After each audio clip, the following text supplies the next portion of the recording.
네, 늘 이제 금요 기도회 때 되면은 또 오시는 분들 오시고 하는데 오늘 또 요런 날이 있어요. 또 안 오시는 날은 또 약속이라도 하신 듯이 못 오시게 되는데 오늘 또 이렇게 또 우리 김한영 우리 집사님을 하나님께서 보내주셔서 또 이렇게 또 함께 또 우리 늘 또 우리 함께 너무 감사합니다. 네, 이번 주에는 우리가 이제 재직 헌신 예배가 있습니다. 이번 주는 이제 새해를 시작하면서 매번 이제 새롭게 하나님께서 우리를 또 여러 가지 직분으로 또 여러 가지 사역으로 불러주시고 세워주시고 또 1년을 또 우리 맞이하면서 헌신하는 그런 주인데요. 교회 봉사라고 하는 걸 가만히 보면 참 우리가 교회 하나님의 몸인 교회를 섬길 수 있다는 게 얼마나 큰 축복입니까? 큰 영광이고 그건 뭐 내가 하고 싶다고 하는 게 아니라 그야말로 하나님께서 나를 부르셔서 세워주신 거거든요. 그런 것들을 통해서 참 영광된 일이고 복된 일이고 또 충성되게 하나님 앞에 그렇게 직분을 감당하거나 또 사역을 감당했을 때는 하나님의 또 칭찬을 받기도 하고 또 상급을 받기도 하고 그런 것이긴 하지만 동시에 또 현실적으로 우리가 또 신앙생활을 하며 살아가다 보면은 교회 봉사 때문에 또 때로는 어려움에 당하기도 하고 마음이 상하기도 하고 시험에 당하기도 하고 뭐 그런 경우가 있어요. 물론 이제 그런 것조차도 하나의 또 우리 인생의 큰 퍼즐 가운데 한 조각일 수 있고 모든 것이 또 합력해서 결국은 선을 이룰 수 있도록 우리가 그런 과정을 통해서도 하나님 앞에 간구하고 또 긍휼을 구하고 또 그 속에서 우리가 또 힘을 얻고 위로를 받고 하는 것이지만 그러나 먼저는 우리가 그렇다 하더라도 봉사에 대한 건강한 어떤 모습들, 성경은 봉사에 대해서 어떻게 이야기하는가를 가지고 오늘 한번 우리가 살펴봤으면 좋겠습니다.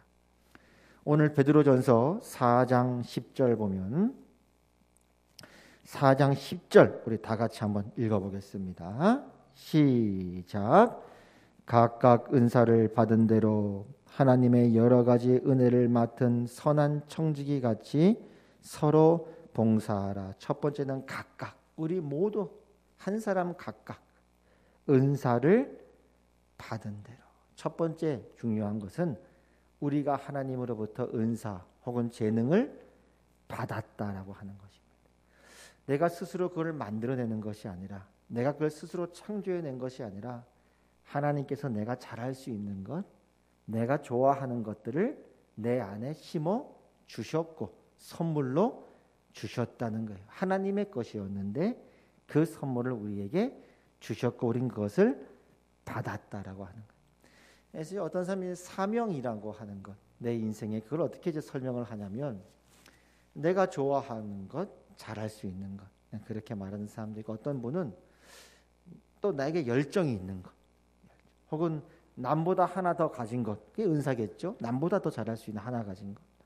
또 어떤 경우는 이제 아픔이 사명일 수도 있는 거예요. 내가 어떤 아픔이 있는데 그 아픔이 오히려 다른 사람을 향한 이해가 되어져서 또 사명자로서 살아갈 수 있는 여러 가지 이제 그것들이 모두가 다 하나님께서 우리를 부르신 사명이고 우리에게 그걸 감당할 수 있는 능력을 주시고 은사를 주셨다. 우린 그것을 받은 것이다라고 얘기하죠. 두 번째 뭘 얘기하냐면 10절에 다시 한번 보면 각각 은사를 받은 대로 하나님의 여러 가지 은혜를 맡은 두 번째는 맡은입니다. 선한 청지기 같이 서로 봉사하라. 두 번째는 뭐냐면 하나님의 여러 가지 그런 은혜 우리에게 주셨던 그 선물을 우리가 맡았다. 우리는 청지기다. 하나님의 것인데 우리가 그것들을 잘 관리하도록 우리에게 맡겨주셨다 하는 게 두 번째 중요한 핵심이 되겠습니다. 음악 같은 거 보면요. 제가 이래봬도 이제 성가대 청년 때 성가대에 있었는데 성가대 구력이 제가 10년이나 됩니다. 이래봬도 성가대 구력이 10년인데 이론적으로는 너무 잘 알아요. 지휘자님들이 잘 얘기해 주시고 가르쳐 주셔서 찬양할 때 하면 이렇게 목 뒤에서 공명이 일어난다. 비음을 통해서 하면 공명이 일어난다고 막 하는데 아무리 이론적으로 들어도 이게 무슨 말인지를 모르겠는 거예요. 뭐 배에 힘주라 그러고 뭐 목소리가 느린 게 아니라 그러고 다 알죠. 들어서 들으니까. 근데 아무리 해도 이게 안 나오면 어떡합니까? 그죠? 은사란 말이에요. 이건 내가 스스로 만들어내는 게 아니라 하나님께서 각 사람들에게 각급 하나님의 뜻대로 은사들을 나누어 주시는데 어떤 사람은 그런 음악의 음사가 있는 것이죠. 미술 같은 경우도 저도 참 신기할 때가 많아요. 이제 옛날에 뭐 학창 시절 때 미술 시간에 뭐 그림 그리면 전 제일 신기한 게 뭐 석고상 같은 거 그리면 막 그리면서 이렇게 검은 거 칠하고 하얀 거 막 이렇게 하면서 이렇게 음영 조화를 이루잖아요. 입체처럼. 그게 너무 신기했어요. 어떻게 이렇게 하는지. 아무리 저도 연필 가지고 막 이렇게 해도 까맣게 색칠하면 그냥 검은색이고 하얀 거는 하얀색이고 도무지 감이 안 잡히더라고요. 그것도 은사예요. 내가 스스로 만들어낸다면 만들어내겠는데 그게 아니고 하나님께서 각 사람들에게 각각의 분량대로 하나님의 뜻대로 그 사람들에게 재능이나 은사를 맡겨주셨다는 거예요. 그렇기 때문에 그런 것들은 나는 청지기로서 관리자로서 하나님이 주인인데 그것은 주인의 하나님의 것인데 나는 그 맡은 관리자로서 그 축복의 통로로서 그 은사를 다른 사람의 유익을 위해 그 사람을 섬기기에 내가 사용하는 것이다. 그렇죠? 이게 성경적인 원리가 되는 거예요. 그 은사란 말이죠. 오늘도 우리 청년 대표로 늘 우리 귀한 우리 윤지 선생님이 이렇게 왔는데 얼마나 귀합니까? 반주를 통해서 또 하나님께 이렇게 은사를 통해서 예배를 섬기고 또 함께 우리가 예배드리도록 그렇게 봉사하는 것들이니까 이것이 바로 오늘 10절에 말씀하시는 것처럼 각각 은사를 받은 대로 하나님의 여러 가지 은사를 맡은 선한 청지기 같이 서로 봉사하라가 되는 겁니다. 마지막으로 11절에 보면 이렇게 말씀합니다. 만일 누가 말하려면 하나님의 말씀을 하는 것 같이 하고 이 말씀 속에는 우리가 서로 대화할 때 어떻게 하냐면 만일 누가 말하려면 하면 일상 가운데 나오는 우리의 대화를 말하는 것이고 하나님의 말씀을 하는 것 같이는 하나님부터 받은 계시라는 거예요. 그럼 우리가 하는 모든 대화를 다 하나님으로 받은 말씀처럼 무슨 신탁을 받은 것처럼 하라 그런 의미가 아니라 우리가 언어 생활을 할 때 대화를 할 때 그것이 마치 하나님이 주시는 말씀인 것처럼 우리 역시 그렇게 지혜롭게 해야 되고 또 말씀을 맡은 저희 입장에서도 봐도 이건 은사인 거예요. 하나님이 저에게 주어져서 맡기신 것이고 저가 스스로 만들어낼 수 있는 것이 그건 설교가 아니죠. 그건 그냥 뭐 강론이나 강의가 될 수 있겠죠. 뭐 그것도 은사일 수는 있는지 모르겠으나 하나님의 말씀을 맡은 자로서 저는 관리하면 청지기로서 교회의 유익을 위해 하나님의 영광을 위해 여러분의 덕을 위해 그것들을 말씀을 가르치고 나눠주는 것이죠. 그렇죠? 이것이 바로 이제 봉사하는 것의 올바른 자세와 태도다. 그 다음에 이렇게 말씀합니다. 누가 봉사하려면 하나님이 공급하시는 힘으로 하는 것 같이 하라. 그래서 우리가 이런 태도가 참 중요한 것 같아요. 하나님께서 오늘 내가 이런 사역을 할 때, 이런 일을 맡아서 할 때 하나님께서 공급해 주지 아니하시면 나는 할 수가 없습니다. 그 가운데 이제 하나님의 은혜를 경험하는 거죠. 제가 이제 예전에 경배와 찬양이라고 하는 그 목요일 경배와 찬양 그 집회가 있었는데 한 6시 반에서부터 예배를 해서 거의 10시까지 그때는 10시 반까지 예배드리고 그랬어요. 뜨거웠던 시절이 있었죠. 90년대. 그럼 이제 6시나 6시 반부터 예배를 드리기 시작하면 그 예배를 섬기는 사람들이 오후 4시부터 미리 가 있는 거예요. 헌신자들 해가지고.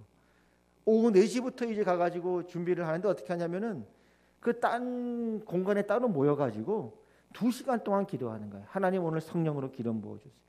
오늘 이 예배를 인도하는 우리 선교사님에게 기름 부어주시고 말씀을 그 입에 주시고 그렇게 막 뜨겁게 기도하고 또 힘든 사람들은 또 기도 통해서 위로받고 하나님의 힘을 얻고 또 오늘 또 반주하는 한 사람 한 사람에 다 기도하는 거예요. 반주팀을 위해서 기도하고 오늘 또 기타팀을 위해서 기도하고 드럼을 위해 기도하고 각각 맡은 사람들을 위해서 기도할 때 하나님께서 공급하시는 힘으로 그렇게 할 수 있도록 막 기도하다 보면요.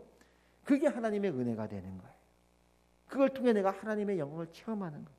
그러니까 오늘도 우리가 예를 들어 우리가 뭐 주일에도 한 번 더 언급하겠지만 성가대를 하든 반주를 하든 하나님 오늘 하나님 도와주세요. 하나님 기름 부어주세요. 하나님 역사해 주세요. 간절히 하나님만을 의지하고 나아갈 때 거기 성령의 넘치는 능력, 하나님의 능력이 역사할 때요. 내가 하나님의 일에 그때는 동참하게 되는 것이죠. 그런 것들이 하나의 우리가 또 성장하고 자라게 되는 과정이기도 합니다. 그래서 이제 경배와 찬양이 한참 뜨거울 때요. 그 하스데반 선교사님이 그런 얘기를 하세요. 한참 뜨거울 때 막 예배 인도하다 보면요. 어떨 때는 성령께서 당신을 이렇게 자신을 내민대요. 옆으로 미시고 너 가만히 있어라 하고 성령께서 그냥 사람들 건에 역사한대요. 옆에서 그냥 구경하는 거예요. 본인도 깜짝 놀라면서 옆에서 보고 있는 거거든요. 그런 것들이 바로 이제 우리가 어떤 하나님의 일을 맡아서 청지기로서 우리가 그 일을 감당할 때 하나님이 공급하신 힘으로 그 일을 하게 될 때, 또 하나님만을 전적으로 의지할 때 그런 것들 얼마나 하나님께 영광이 되는 것이 되겠습니까? 그래서 그다음 이렇게 마지막 결론을 냅니다. 이는 그렇게 하나님이 공급하시는 힘으로 하는 그 모든 것은 범사에 예수 그리스도로 말미암아 하나님이 영광을 받으시게 하려 함이니라고 말씀하고 있습니다. 결국 누가 영광을 받냐면 예수 그리스도로 말미암아 하나님께서 영광을 받으시는 거예요. 왜냐하면 이건 내가 한 게 아니니까. 저 사람이 예수님을 믿게 된 것, 하나님을 예배 가운데 만나게 된 것, 내가 한 게 아니니까. 나는 그냥 막대기로 쓰인 것뿐이니까. 결국 하나님께 영광을 돌리는 것, 이런 모든 것들이 바로 하나님께서 각각의 각 사람에게 은사와 사역을 맡겨주셔서 감당했을 때 하나님께서 그 모든 과정을 기쁘시게 받으시고 우리를 사용하시는 하나님의 방법이다라고 말하고 있는 것입니다. 그렇지 않은 경우는 어떤 경우가 있냐면 우리가 교회를 하다가요 이런 시험이 있어요. 내가 잘하면 우쭐하는 거예요. 내가 한 것처럼. 잘하면 우쭐할 수 있고 또 다른 사람이 못하면 평가하는 거예요. 쟤는 왜 저거밖에 못해? 평가하는 거예요. 아니면 다른 사람이 막 잘하면 시기해요. 자기만 이거 치지 않은 거죠. 아니면 내가 못하면은 또 한없이 나락으로 떨어져요. 나 이거밖에 안 돼. 내 다시는 안 해. 막 머리 쥐어뜯고 막 그럴 수 있단 말이죠.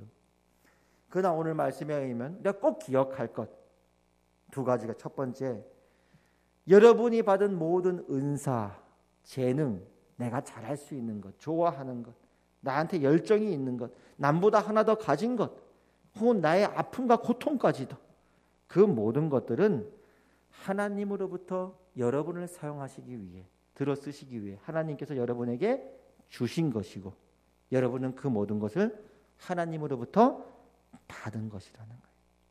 그리고 그 받은 은사를 다른 사람, 하나님의 영광과 몸된 교회와 다른 사람을 위해 사용할 때는, 그걸 발휘할 때는 하나님께서 공급하시는 힘으로 그렇게 몸된 교회와 이웃과 성도들을 섬기는 것이라는 것입니다. 그러할 때 이 모든 과정을 통해서 오직 하나님만이 영광을 받으신다고 말씀하고 있는 것입니다. 그래서 오늘 베드로 전서 4장 11절 마지막 부분에 이렇게 나옵니다. 그에게 영광과 권능이 세세에 무궁하도록 있느니라. 아멘. 하나님께 영광 돌려. 그러나 이제 우리가 실제적으로 그렇게 가면 너무 좋은데 현실적으로는 우리 인간의 연약함이 있는지라 어려움을 느끼는 것도 사실입니다. 그래서 이제 예전에 교회 안에 이런 부분이 있어요. 어떤 경우가 있냐면은 뭐 이런 얘기를 들어봤는지 모르겠지만 주방 권세, 내 권세, 뭐라 그랬다? 주방 권세 뭐 어쩌고 들은 것 같아. 우리 교회는 이제 그런 경우는 아닌데 여러 교회를 막 다니다 보면, 예전에 이제 제주 열방대학에서 훈련 받아서 전도팀으로 막 다닐 때 어느 교회 다니면서 그런 얘기를 들었어요. 주방 권세가 대단한 권세라 이거예요. 자꾸 이거 오해하는 거죠. 혹시 김원영 지사님 그런 비슷한 이야기 들어봤습니까? 이 주방은 내 나와바리다 이거예요. 여기는 내 영역이다 이거예요. 아무도 건들지 말라 이거예요. 그렇게 하다 보면 마치 뭐 누가 잘못 건드리면 그냥 막 삐끼고 화내고 막 건들지 못하게, 반찬을 누가 건드렸냐, 이 그릇 누가 옮겼냐 막 그런단 말이죠. 홍 목사님 그런 거 혹시 들어보신 적 있습니까? 그 뭐 들어보셨습니까? 그런 경우 이제 예를 들어 그런 경우도 있는 거예요. 이건 내 나와버린데 왜 건드리냐? 그런 게 다 이제 우리가 연약하기 때문에 그런 거죠. 그런 건 또 우리가 뭐 애교로 받을 수 있는데 심한 경우는 이제 그런 극단적인 경우도 있어요. 누가 뭐 감투를 쓰느냐, 그렇죠? 하나님이 주신 은사고 직분이고 사역인데 우리 인간적으로 잘못 오해해가지고 누가 감투 쓰냐 이거예요. 누가 회장이냐 이거예요. 열심히 우리가 하나님 앞에 열심히 해가지고 하나님의 순리대로 자연스럽게 뭐 회장이 될 수도 있고 그렇게 또 열심히 섬겨서 하나님께 영광 돌리고 또 우리 이웃들에게 성도들에게 덕을 세울 수도 있지만은 예를 들어 그렇게 하는 것이 아니라 만약 무리한 어떤 방법을 써가지고 서로 내가 막 감투 쓰려고 하고 만약 그런 경우가 있다면 하나님 보시기에 얼마나 마음이 아프시겠는가 이런 생각이 드는 겁니다. 그래서 가만히 보면요, 목회자 입장에서는 그런 게 있어요. 여러분이 어느 자리에 있느냐 그건 하나님이 세우는 것이고, 그렇죠? 중요한 건 왜 그 자리에 있는데, 그 자리에 있는 그 사람이 어떤 사람인데, 어떻게 그 사람이 하나님을 사랑했고, 어떻게 이웃을 사랑했고, 어떻게 그 사람이 그렇게 그리스도를 닮아가고 이웃을 섬기며 또 성숙한 모습으로 살아갔는데 하는 게 그게 그 사람의 인생이 너무너무 귀한 모습이 되는 것이죠. 하나님의 마음도 그렇지 않겠습니까? 요즘 시대는 더 그래요. 요즘 뭐 예를 들면 대통령 요즘 선거 때문에 그렇지만 여러분 대통령이 됐다고 얼마나 그 대단한 자리입니까? 우리나라의 대통령이 몇 명이나 됐겠어요, 역사 속에서. 그러나 심지어 대통령이라 할지라도 우와 대통령이다 하고 끝나는 사람은 없잖아요. 그렇죠? 대통령이 중요한 게 아니라 왜 대통령이 됐는데, 대통령이 되려는 이유가 뭔데, 목적이 뭔데 라고 그 사람이 그 자리에 가 있을 때 얼마나 그 사람이 하나님을 두려워하고 백성을 사랑하고 그렇게 섬기며 그리스도를 닮아가고 성숙한 모습으로 하나님과 이웃들을 섬기며 살아가는 그 모습을 볼 때 그때 비로소 그 사람이 빛이 나는 것이지, 대통령이 됐다는 그 자체만으로 와 대통령이다 하고 끝나는 경우는 없다는 거예요. 그 대통령뿐만 아니라 부통령이 됐던 뭐 대장이 됐던 뭐 국무총리가 됐던 다 마찬가지예요. 도지사가 됐던 누가 됐던 간에 그 사람의 자리는 하나님께서 각 사람의 분량대로 맡긴 것이고, 그 사람이 가정주부가 됐던 아니면 어떤 내가 조그만 사업을 하던 맡긴 것이고, 그 맡긴 자리에서 그 사람이 어떤 사람이냐 하는 것이 바로 진정한 그 사람의 사람됨, 그 사람의 모습을 보여주는 것이고, 그럴 때 우리가 하나님께 영광 돌리는 것 아니겠습니까? 이것이 이제 성경에서 우리에게 봉사를 말할 때 똑같은 내용. 그래서 나는 꼭 내가 꼭 이 자리 가야 돼 서로 싸우고 만약 그런다면 그건 절대 하나님 보시기에 안타까운 일이 되는 것이죠. 그래서 이제 그렇게 가면 우리가 제일 그런 성숙한 모습으로 교회에 맡겨주신 사명에 따라 사역에 따라 직분에 따라 하면 제일 좋은데, 현실적으로는 때로는 이제 과정이 필요할 수 있어요. 어떨 때는 어떤 일 때문에 삐지기도 하고 속상하기도 하고 또 내가 또 남한테 더 비교하기도 하고 경쟁하기도 하고 그럴 수도 있는 게 우리 인간의 또한 현실이고 연약함이기도 합니다. 그렇다고 해서 성경에서 그냥 아무런 우리에게 우리 신앙의 방향이나 내용이나 어떤 그 나침판이 없는 건 아닙니다. 우리 모두는 그리스도의 장성한 분량까지 자라가야 하는데 거기에 대한 분명한 나침판이 오늘 우리가 잠깐 봤던 말씀에도 분명히 나와 있는 것입니다. 베드로전서 4장 10절과 11절 말씀이 이것이죠. 각각 은사를 받은 대로 하나님의 여러 가지 은혜를 맡은 선한 청지기 같이 서로 봉사하라. 만일 누가 말하려면 하나님의 말씀을 하는 것 같이 하고, 누가 봉사하려면 하나님이 공급하시는 힘으로 하는 것 같이 하라. 이는 범사에 예수 그리스도로 말미암아 하나님이 영광을 받으시게 하려 함이니 그에게 영광과 권능이 세세에 무궁하도록 있느니라. 아멘. 여러분, 우리 교회 비전이 뭔지 아십니까? 우리 주보에 보면 써 있는데, 우리 하평교회 비전, 하나님 나라의 백성다운 성숙한 교회다. 그래서 올해도 그렇게 여러분 각자가 그리스도에서 그렇게 자라가고, 또 1년치만큼 여러분의 그런 신앙과 그런 삶과 그런 교회를 향한 하나님의 부르심과 봉사를 통해 더 성장해 가시고 성숙하시는 여러분 되시기를 축복합니다.